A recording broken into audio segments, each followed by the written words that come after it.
My name is Paul Marais. I've been in the Sundays River Valley for about 17 years now. My previous life I was a banker. I was in Johannesburg, and in about 2001, 2002, I've always wanted to farm. I grew up on a small farm.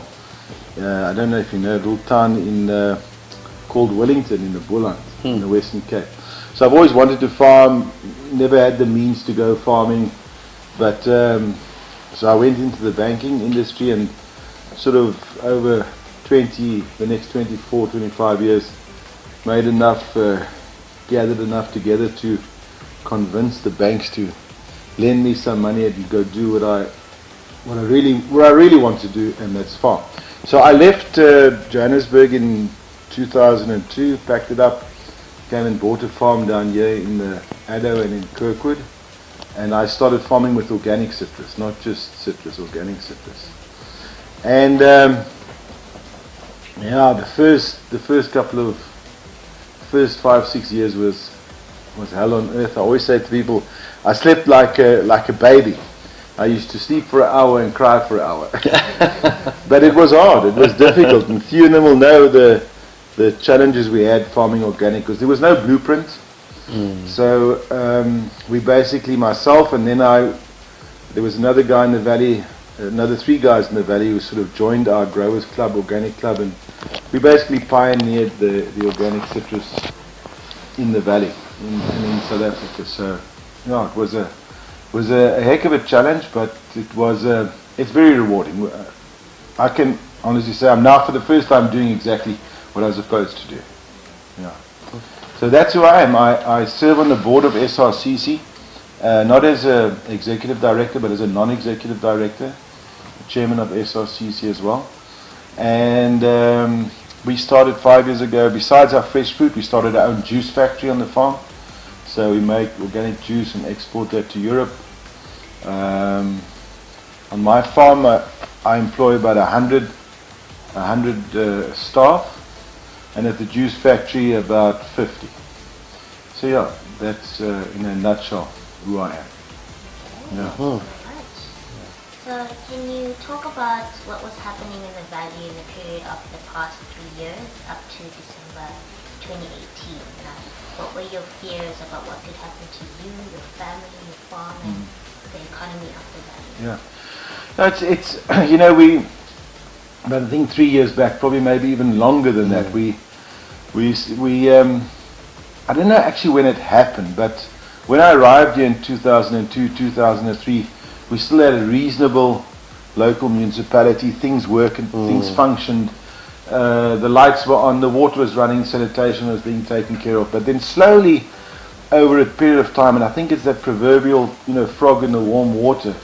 The next thing we knew, completely dysfunctional, municipality 3 years ago. They're still dysfunctional now. And you had, it was unbelievable to think that this town, where we have so much water running past us, we've got this wonderful irrigation scheme, but people in town were not getting water. And those people in town, well, not just the people in town, the business, but also the townships, the people who work on a farm would not have water, at homes when they went home at night, and the sewage wasn't working, and the sanitation went through, and the roads went backwards. So it was all of a sudden it just sprung upon us. There, a completely implosion of the infrastructure. So we, as growers, citrus farmers, got together and said, well, it can't continue like this. These people without electricity and water, they work on our farms. How do you expect them to be productive and be happy workers when you can't take a bath at night or a shower, or your toilets aren't working? And so we got together, and the farmers, we financially funded what we call the Sundays River Valley Citrus Producers Forum, and that forum then took over the role of the municipality, but the idea was to try and fix the basic things. So make sure that the sanitation is done, and make sure that the water is reconnected, and that reliable water in the houses, 7 days a week, and that the sanitation works. So it was it was something we did, and everybody in the valley, every farmer contributed, towards it. We would deduct X amount from a carton of citrus. I think at that time we were probably producing about 18 million cartons of citrus a year. Now we're in 24, 23, 24. And so we would willingly, guys would, allow the pack houses to deduct some money from the cartons of citrus. We'd put it into this forum. We got a guy, Greg, that used to work for SRCC, and we sort of seconded him to this thing to look after the community, to look after the towns, to look after the townships, and say, well, listen, let's get the water going, let's get the sanitation going. And we thought, we would get a lot of goodwill and show the community that we really care about them. But somehow we were doing these things, and the water was being connected, and the sanitation was being improved, and Greg was running around doing band-aid sort of plaster, sort of work there where the municipality has completely failed. But still, there wasn't, we still didn't get, the relationship between the community, farmers, workers, wasn't where it should be. So, in spite of doing all these good things, we had that crazy strike last year, and quite destructive and violent, and a lot of aggression, and you can imagine, if you were sitting on our seats, you would be a little bit confused yourself as well. We're doing all these good things, and somehow, it's not working, or people aren't seeing it, and the first thing that jumps to mind, you think, well, they're not appreciating it. Where actually, we were doing those things, but we were still missing the boat, missing the target completely now, at hindsight. So, we had this terrible strike, and it cost the industry a heck of a lot of money. It cost workers a lot of money as well, and it just it did no one any good. After the strike, it sort of settled down by, can I call it, by force, and by the public order policing guys were here, and security, and legal people, interdict serve, forcing the way thing. It's sort of now settled, and dare I say that normality returned, but it wasn't normal. It left us with a hell of a tense, sort of feeling. And the season came and it went. It ended the end of October. The season was over in October. This is now last year, 2018. But still, when it left, immediately there was underlying currents of wait until next year. Next year, if you think this year was, bad, this is going to watch until you see next year. So there was you asked me, what was the feeling towards the end of December last year? It was tense. It wasn't good. There were strained relationships. Although I must admit the relationships in my farm are different. But there was talk. The guys were talking to me and saying to me, "Hey, Lani, this is happening, and this they're talking about this." There wasn't a nice feeling about generally in terms of community, workers, farmers. It had been severed, in fact, and then of course I think you can imagine some of the farmers were saying, well, what does it help we do all this stuff? What does it help we contribute and fix these things? And this is the thanks we get, and we were heading for a disaster in my opinion. Definitely for a more intense strike this year, and a more not just strike, let me call it unrest. Sort of it was more of a violent, destructive unrest. And so there was so leading up to 2000 and December 2008. What was my feeling? It was not regretting that I changed from the corporate world and came and invested everything I had here, because I did. I sold everything I had, absolutely everything, and to put in this farm, and borrowed a hell of a lot of money from the bank as well, and still do. But you almost regretted having doing that. Why did you do this? Because there's this threat.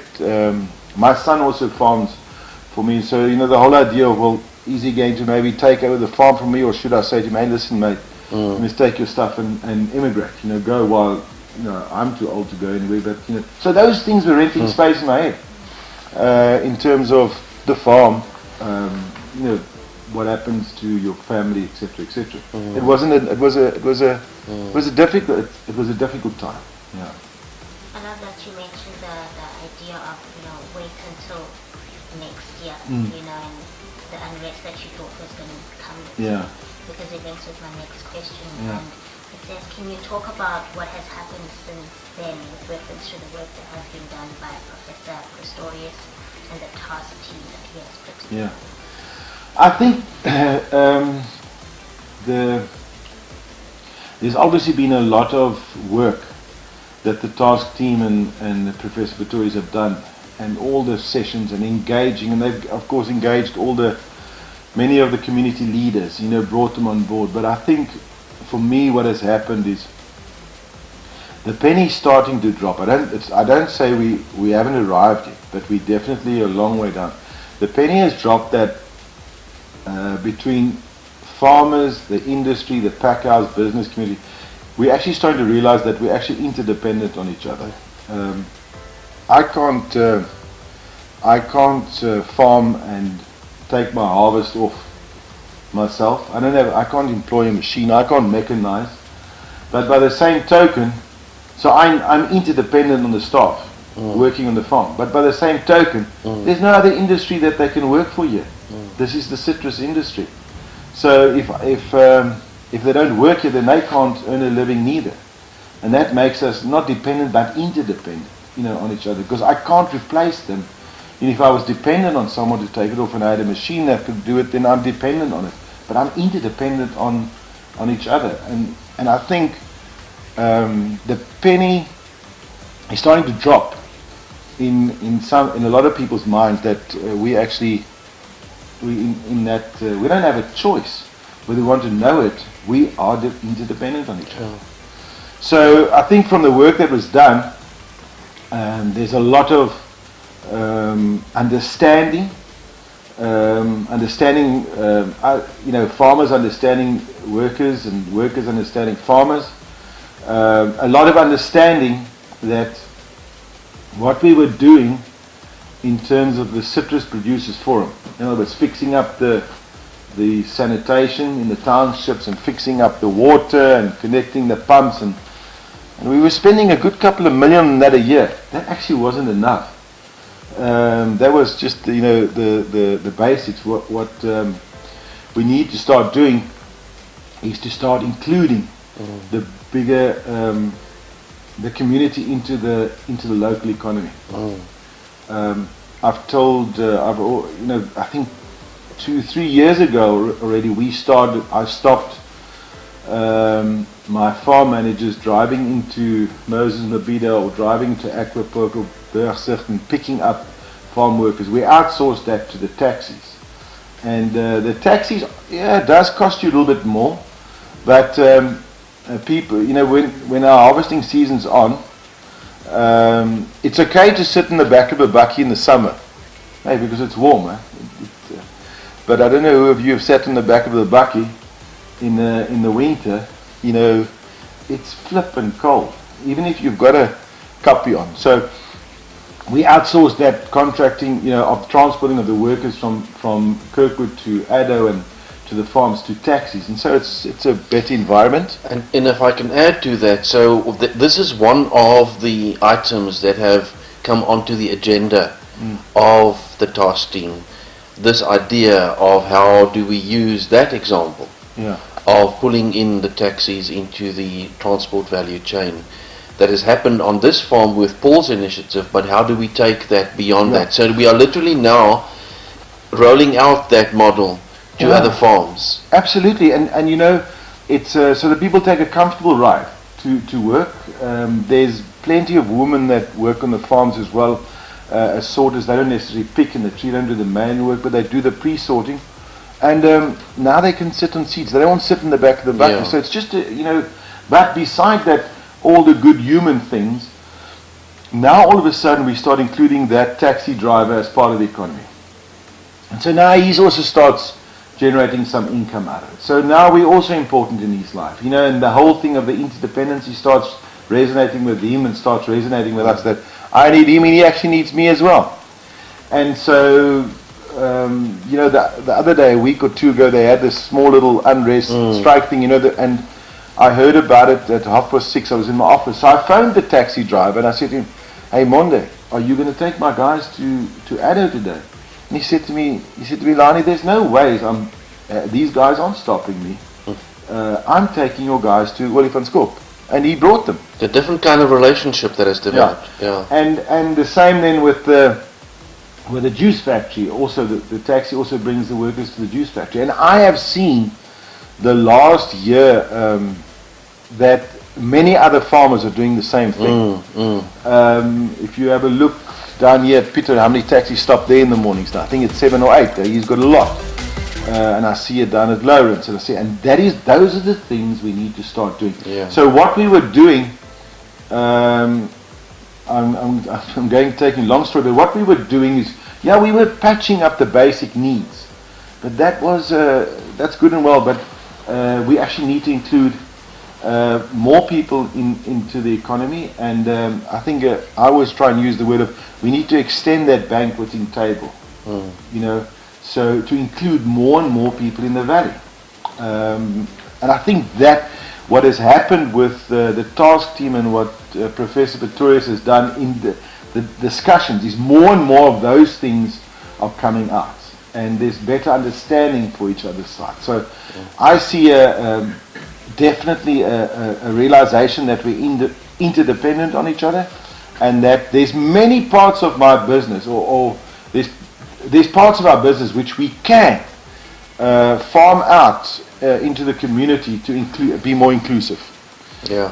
And just the taxis is just the tip of the iceberg, and there's many other things. It's just a good example. It's a good example. And we are actively working on that. What some of the evidence that you're seeing is actually, we've got some of these taxi people in our task team, and it's an issue that they are deliberately working on. Yeah. And in the same fashion, we have now identified a handful of people from the communities that have for a long time been aware of business opportunities, entrepreneurial, things that they want to tackle in the communities. But as they said to us, they never had the support. They never had a platform. Yeah. Now they have a platform, and they've got people listening to them, and they've got people putting their minds together and saying, this is what we're going to do in order to support this. So the expansion, the diversification of your economy, the including of people is a vital aspect of what we're trying to do. Well, it's almost, at hindsight, it's always 20/20 vision, and you always say, well, why didn't we see that, in the past? But that's the luxury of hindsight. But in reality, if Theo and I arrived here today for the first time, there was no citrus industry here. Let's say we decided we arrived here and we want to turn this into a citrus mecca. What would be the first thing we would do? We'd go and talk to the community and share with them, this is what we want to do. What do you guys say about it? How can you fit into it? Well, then why aren't we doing it now? And I think that's what's happening now. Yeah, great. Okay. Do you have more hope for the future of the valley than in Europe? Absolutely. I mean, just the fact that we've averted definitely a strike this year. There was no doubt about someone that says they don't think there would have been a strike this year. They're either brain dead or they've been under a rock somewhere. But I mean, in January this year, it was, the information I got from my staff about, so how's it going, what do they say? The things were roering, in Afrikaans, it was boiling. So just the fact that we've averted that strike, come through the season, that builds massive hope on both sides that we can have a different future here. We must just be all inclusive, and we'll get it right. So I'm very bullish about the future. Otherwise, I'd been in Australia long ago. I would have immigrated long ago. No, I'm joking with you. What I'm saying, I'm here to stay. Is, of course, I'm positive about it. That's why I'm still here. Yeah. Okay. You've answered most of our questions. Is there anything you would like to add? Something you feel like is very important, or do you think you? Yeah, I don't know.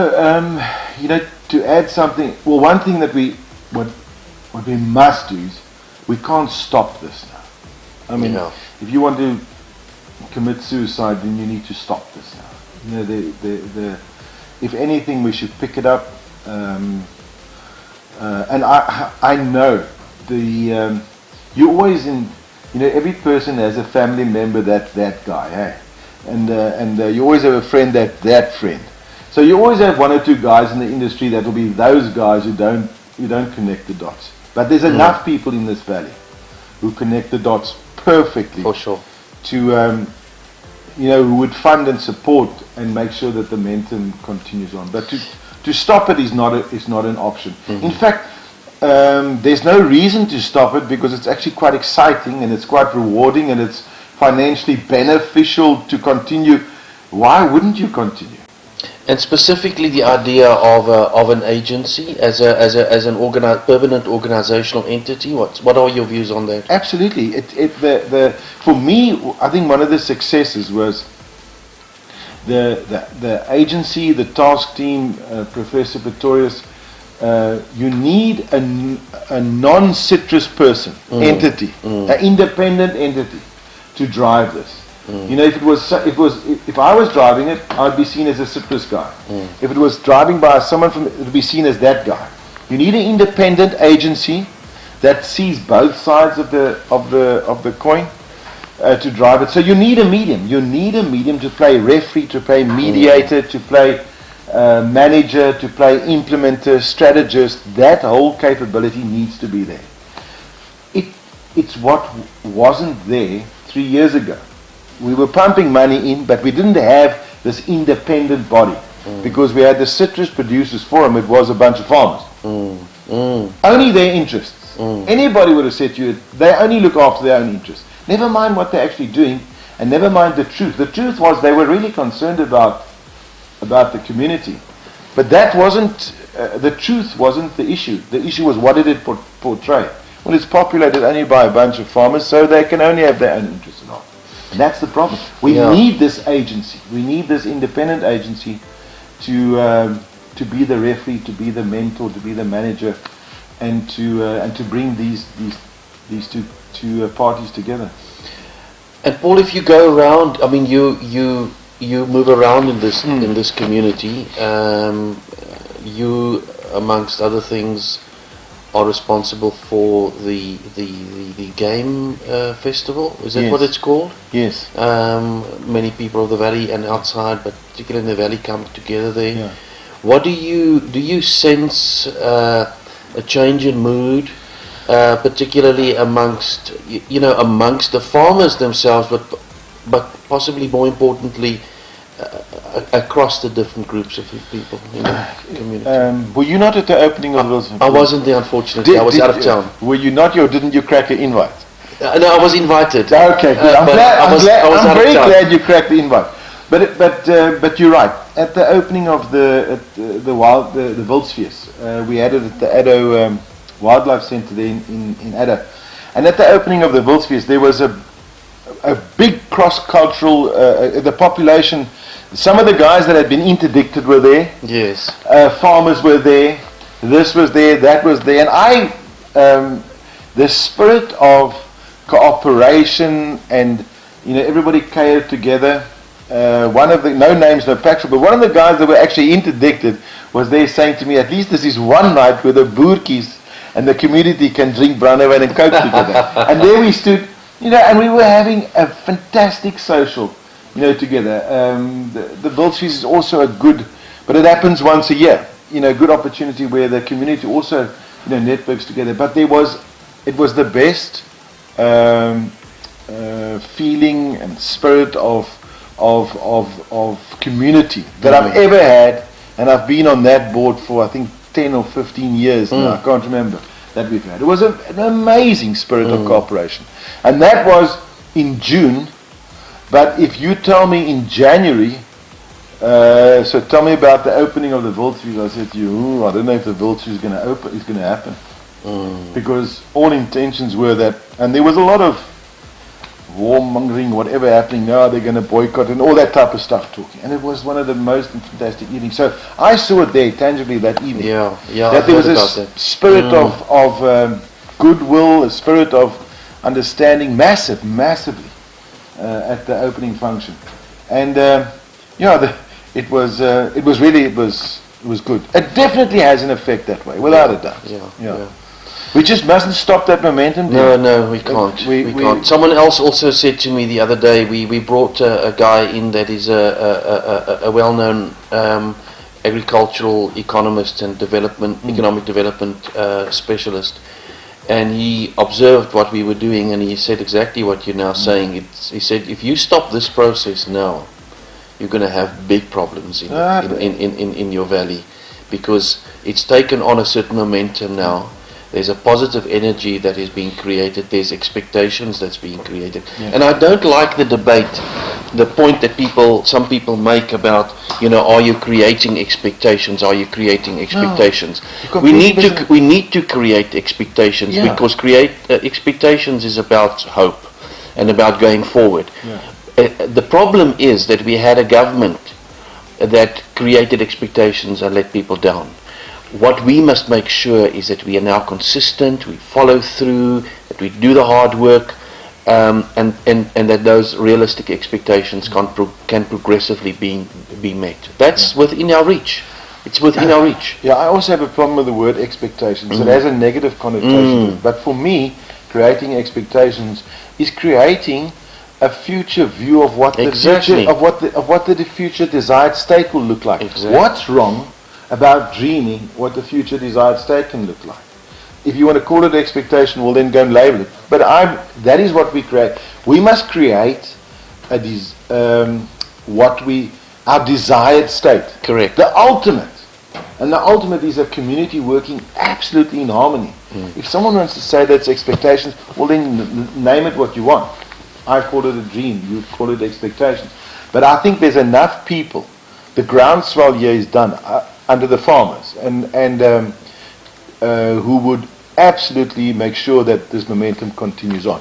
What we do need, and that's why you asked how important the agency is critical to make it happen.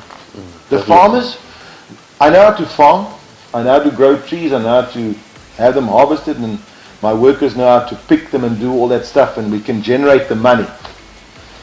This other thing of this agency, leave it for the experts to do that. I won't ask you to come and give me agronomy advice on my trees, but then we need this independent, this agency to facilitate this process. Because look, let's face it, there's been a massive divide in the country for billions of years, or for a long time, and you're not going to fix that with a plaster. It's going to take a long time to fix it, but there's a right way to fix it and a wrong way to fix it. We try to fix it. Intentions were good. I'm talking about the CPF. Yes. And we put all that money into fixing it, and it didn't work, although we were doing the right stuff. Well, because you're working with people. And it's not a thing that you switch on and switch off. But creating expectations, I think we must create a vision or a picture of what the future can look like. Sure. And we must tell people in the town, this is what it can look like. And if someone wants to label it expectations and give it a negative connotation, well, then they're not able to design their future. And we're able to design our future, and we're going to do it. Well, thank you very much. Okay. Thank you. You're a valuable member of this community. You're making a tremendous contribution.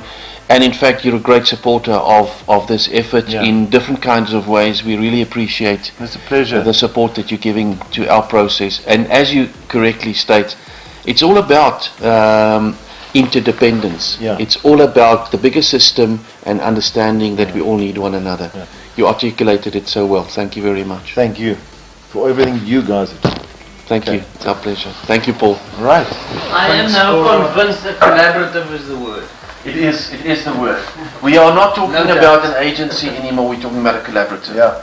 Because the agency, people have specific ideas about an agency. And Yeah. what we are rather saying is, like in Afrikaans, it's samenwerking. Yeah. We're creating a platform, an organizational entity which is flexible enough to be molded in different kinds of ways. Yeah.